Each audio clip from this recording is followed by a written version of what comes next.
চট্টগ্রাম বন্দর কর্তৃপক্ষ ও জেলা প্রশাসন ঘূর্ণিঝড় রিমালের ক্ষয়ক্ষতি কমাতে ব্যাপক প্রস্তুতি নিয়েছে। এরই মধ্যে 4টি কন্ট্রোল রুম খোলা হয়েছে। চট্টগ্রাম ও কক্সবাজার সমুদ্র বন্দরকে 9 নম্বর মহাবিপদ সংকেত দেখাতে বলা হয়েছে। জেটি ও বহির্নোঙরে থাকা জাহাজের পণ্য ওঠানামা খালাস বন্ধ করা হয়েছে। তবে যেসব জাহাজে পণ্য ওঠানামা অর্ধসমাপ্ত অবস্থায় আছে সেসব জাহাজে দ্রুত কাজ শেষ করতে বলা হয়েছে। আজ সকাল থেকে বন্দর চ্যানেল, জাহাজ, jetty, yard, shed, handling equipment নিরাপদে সরিয়ে নেওয়া হচ্ছে। ইতিমধ্যে বন্দরে বহির্নোঙরে থাকা সকল লাইটার জাহাজ কর্ণফুলীর উজানে পাঠিয়ে দেওয়া হয়েছে। ঘূর্ণিঝড় রিমালের কারণে সম্ভাব্য ক্ষয়ক্ষতি এড়াতে নদী বন্দরগুলোতে সতর্কতা নেওয়া হয়েছে। চট্টগ্রাম জেলা প্রশাসন সন্ধ্যা থেকে বিভিন্ন পাহাড়ি এলাকা ও উপকূলে মাইকিং করে মানুষকে নিরাপদে থাকার অনুরোধ জানাচ্ছে। বিশেষ করে নগরীর বায়োজিৎ, বাটালি হিল, লালখানা বাজার, 16 শহর সহ বিভিন্ন পাহাড়ি এলাকায় মাইকিং করা হচ্ছে। পাহাড়ের পাদদেশে বসবাসকারীদের অবিলম্বে সরে যেতে বলা হয়েছে। জেলা প্রশাসন 785টি আশ্রয় কেন্দ্র প্রস্তুত রেখেছে। ঘূর্ণিঝড় রিমালের আপডেট পেতে চোখ রাখুন খবর সংযোগের ফেসবুক পেজ ও ইউটিউব চ্যানেলে। এতক্ষণ সঙ্গে ছিলাম আমি সামিয়া তাবাসসুম। ঘূর্ণিঝড় রিমাল শক্তি সঞ্চয় করে প্রবল বেগে ধেয়ে আসছে। এ অবস্থায় পায়রা ও মোংলা সমুদ্র বন্দরকে 10 নম্বর মহাবিপদ সংকেত দেখাতে বলেছে আবহাওয়া অধিদপ্তর। আর চট্টগ্রাম ও কক্সবাজারকে 9 নম্বর মহাবিপদ সংকেত দেখাতে বলা হয়েছে। আজ সকালে আবহাওয়া অধিদপ্তরের বিশেষ বুলেটিনে বলা হয়েছে, উপকূলীয় জেলার সাতক্ষীরা, খুলনা, বাগেরহাট, ঝালকাঠি, পিরোজপুর, বরগুনা, পটুয়াখালী, ভোলা, বরিশাল, লক্ষ্মীপুর, চাঁদপুর এবং তাদের অদূরবর্তী দ্বীপ এবং চরসমূহকে 10 নম্বর মহাবিপদ সংকেতের আওতায় থাকবে। ঘূর্ণিঝড়টি শনিবার মধ্যরাতে পায়রা বন্দর থেকে 300 কিলোমিটার দূরে ছিল বলে জানানো হয়েছে। আবহাওয়া অধিদপ্তরের আবহাওয়াবিদ মোহাম্মদ তরিফুল নেওয়াজ কবির আজ সকালে বলেছেন, ঘূর্ণিঝড় রিমাল বাংলাদেশের উপকূলের দিকেই এগিয়ে আসছে। এর প্রভাবে আজ দেশের বিভিন্ন স্থানে বৃষ্টি হতে পারে। ঘূর্ণিঝড় রিমালের প্রভাবে দেশের 8 বিভাগেই ভারী থেকে অতি ভারী বৃষ্টি হতে পারে বলে জানিয়েছে আবহাওয়া অফিস। এছাড়া উপকূলের 16 জেলায় জলোচ্ছ্বাসের আশঙ্কা করছে আবহাওয়া অফিস। রিমালের প্রভাবে উপকূল জুড়ে জলোচ্ছ্বাসের আশঙ্কাও দেখা দিয়েছে। ইতিমধ্যে উত্তাল হয়ে উঠেছে সাগর। ঘূর্ণিঝড় কেন্দ্রের 54 কিলোমিটারের মধ্যে বাতাসের একটানা সর্বোচ্চ গতিবেগ ঘন্টায় 62 কিলোমিটার। এটি দমকা অথবা ঝোড়ো হাওয়ার আকারে 88 কিলোমিটার পর্যন্ত বৃদ্ধি পাচ্ছে। ঘূর্ণিঝড় কেন্দ্রের কাছের এলাকায় সাগর খুবই উত্তাল রয়েছে। ঘূর্ণিঝড় রিমালের আপডেট পেতে চোখ রাখুন খবর সংযোগের ফেসবুক পেজ ও ইউটিউব চ্যানেলে। এতক্ষণ সঙ্গে ছিলাম আমি সামিয়া তাবাসসুম।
তোরা?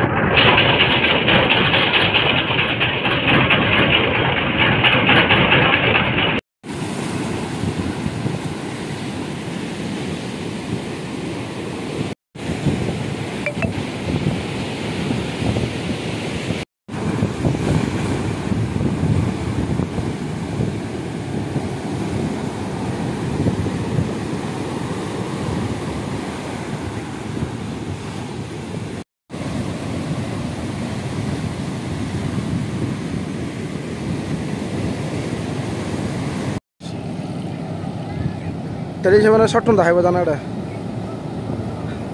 Sama. Oleh ya gue gagal sana.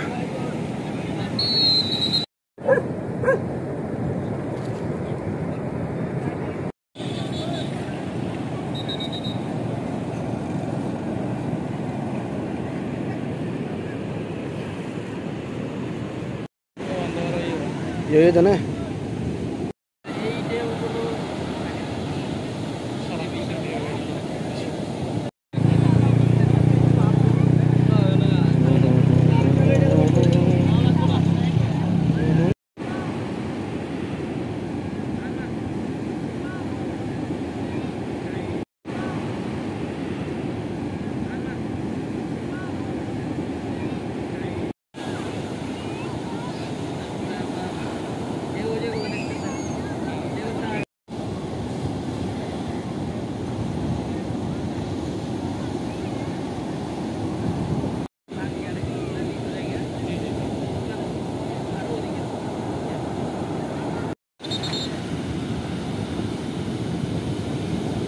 ঘূর্ণিঝড় রেমাল উপলক্ষে আপনারা সবাই সতর্ক থাকুন।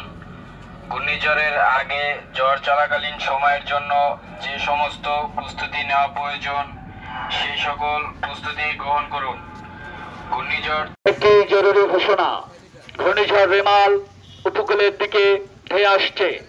বাংলা সমুদ্র বন্দরকে 7 নম্বর, আমি আবারও বলছি 7 নম্বর বিপদ সংকেত দেখিয়ে যেতে বলা হয়েছে। তাই সকলকে সাইক্লোন শেল্টার সহ নিরাপদ আশ্রয়স্থলে আশ্রয় গ্রহণ করার জন্য বিশেষভাবে অনুরোধ করা যাচ্ছে। প্রচারে সিপিপি 2 নম্বর ইউনিট, মংলাপোর্ট পৌরসভা।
দর্শক, ঘূর্ণিঝড় রেমালের অগ্রভাগের যে প্রভাব ইতিমধ্যে উপকূলীয় অঞ্চল পটুয়াখালীতে এর প্রভাব শুরু হয়েছে।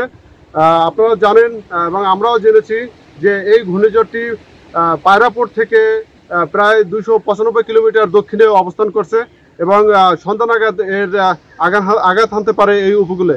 এই উপকূলে আঘাত হানার সময় আপনার প্রচণ্ড তাণ্ডব চালাতে পারে সেই শঙ্কা রয়েছে জানিয়েছেন আবহাওয়া অধিদপ্তর।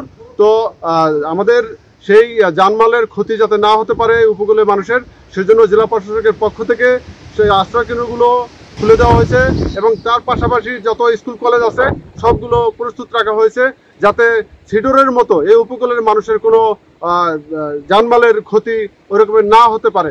এবং এই ঝড়ের পরবর্তী সময়ের যে প্রস্তুতিটা, শুকনো খাবার এবং বিভিন্ন মেডিসিন এবং মেডিকেল টিম এগুলো প্রস্তুত রাখা হয়েছে যাতে মানুষ কোনো রোগ বা অসুস্থ হয়ে না পড়ে এবং বিশুদ্ধ পানির অভাবে যেন মানুষ না পড়ে, এই প্রস্তুতি রাখা হয়েছে। দর্শক, ঘূর্ণিঝড়টি আসছে, এই ঘূর্ণিঝড়ের খবর পেয়ে সবচেয়ে আতঙ্ক বিরাজ করছে এই উপকূলের যে বেড়িবাঁধের পাশে যে মানুষজন রয়েছে যারা বসবাস করে, তারা খুব সংখ্যায় রয়েছে এবং এইভাবে তাদের দিন কাটতেছে। তারা আশ্রয় শেল্টারে তারা যাচ্ছে, অনেকে আবার অনেকে যাচ্ছে না, যে রাত হবে বা পরিস্থিতি বুঝে তারা এখান থেকে যাবে। তো আমাদের এখান থেকে কয়েকজন এর সাথে কথা হয়েছে, আমাদের যে বেড়িবাঁধের পাশে যারা বসবাস করে তারা আমাদেরকে জানিয়েছেন যারা এই বেড়িবাঁধটি, আমি এখন আছি ইটবেড়িয়া ইউনিয়নে, ইটবেড়িয়া ইউনিয়নের কালীচন্না গ্রাম, এই কালীচন্না গ্রামে কিছু অরক্ষিত বেড়িবাঁধ রয়েছে। এই বেড়িবাঁধের কারণে এখানের যে গ্রামবাসী রয়েছে তারা খুব আতঙ্কে বিরাজ করছে। চলুন দর্শক, আমি একটু তাদের মতামত শুনি।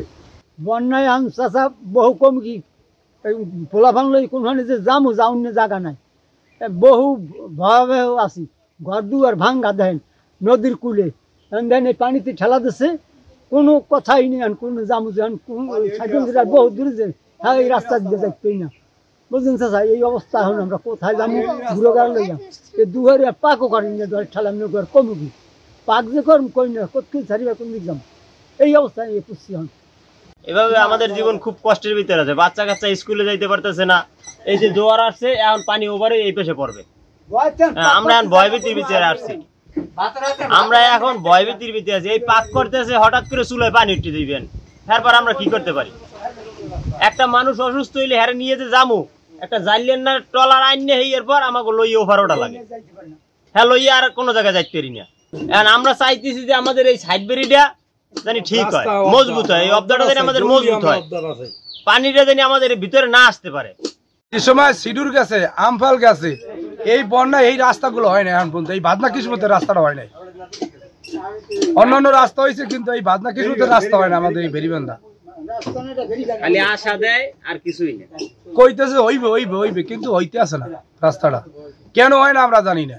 একদম মনে করেন 4টি নদীর মোহনায় গণিত পাড়া নদীর আমরা এইটা পাইছি। আমাদের সামান্য একটু চর আছে, অল্প কিছু, আর অনেক জায়গায় পাকার উঠি ভেঙে গেছে, কিন্তু পাকার যে কোনো মুহূর্তে তো ছুটতে যাইতে পারে তুবনের বাড়িতে। আমরা অত ঝুঁকিপূর্ণ যা বলার মতন না। আমরা সিডোরের বন্যা দেখছি, আমরা কোথাও পাই না। আমাকে বেশি অত জরুরি আমাকে ছাদ বাড়িটা পাকা ঠিক সইতে নেওয়া, এইটাই দাবি, আর কিছু না।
রিমাল প্রবল ঘূর্ণিঝড়ের রূপ নিয়েছে। এটি বাংলাদেশের উপকূলের দিকে ধেয়ে আসছে। এর অগ্রভাগের প্রভাব ইতিমধ্যে শুরু হয়েছে বাংলাদেশের উপকূলে। ঘূর্ণিঝড় উপকূলের দিকে এগিয়ে আসার গতিপথ এবং উপকূল অতিক্রম করার সম্ভাব্য সময় জানিয়েছে আবহাওয়া অধিদপ্তর। আজ সকালে দেওয়া আবহাওয়ার 10 নম্বর বিশেষ বিজ্ঞপ্তিতে এসব তথ্য তুলে ধরা হয়। আবহাওয়া অধিদপ্তরের সর্বশেষ বিশেষ বিজ্ঞপ্তিতে বলা হয়, ঘূর্ণিঝড় রিমাল আজ সকাল 6টায় চট্টগ্রাম সমুদ্র বন্দর থেকে 400 কিলোমিটার দক্ষিণ পশ্চিমে, মংলা সমুদ্র বন্দর থেকে 330 কিলোমিটার দক্ষিণে এবং পায়রা সমুদ্র বন্দর থেকে 295 কিলোমিটার দক্ষিণে অবস্থান করছিল। এটি আরো উত্তর দিকে এগিয়ে ঘনীভূত হতে পারে। ঘূর্ণিঝড়টি আজ সন্ধ্যা বা মধ্যরাত নাগাদে মংলার কাছ দিয়ে ভারতের পশ্চিমবঙ্গের সাগরদ্বীপ এবং বাংলাদেশের খেপুপাড়ার উপকূল অতিক্রম করতে পারে। বাংলাদেশের উপকূলীয় এলাকায় প্রবল ঘূর্ণিঝড়ের অগ্রভাগের প্রভাবে দমকা হাওয়া সহ বৃষ্টি শুরু হয়েছে। ঘূর্ণিঝড়ের অগ্রভাগ এখন বাংলাদেশের খুলনা অঞ্চলে প্রবেশ করেছে বলে জানায় আবহাওয়া অধিদপ্তর। ঘূর্ণিঝড় রিমালের উপকূল অতিক্রম করার সুনির্দিষ্ট সময়ের বিষয়ে বলা হয়, এর গতি কখনো বাড়ছে কখনো কমছে, তাই ঠিক কোন সময় এটি উপকূল অতিক্রম করবে তা বলা যাচ্ছে না। তবে সন্ধ্যা থেকে মধ্যরাতের মধ্যে এটি উপকূল অতিক্রম করবে। সন্ধ্যার দিকে উপকূল অতিক্রম করলে সে সময় অনেক স্থানে ভাটা থাকবে, তাই জলোচ্ছ্বাসের তীব্রতা কম হতে পারে বলে জানিয়েছে আবহাওয়া অধিদপ্তর। ঘূর্ণিঝড় রিমালের আপডেট পেতে চোখ রাখুন খবর সংযোগের ফেসবুক পেজ ও ইউটিউব চ্যানেলে। এতক্ষণ সঙ্গে ছিলাম আমি সামিয়া তাবাসসুম।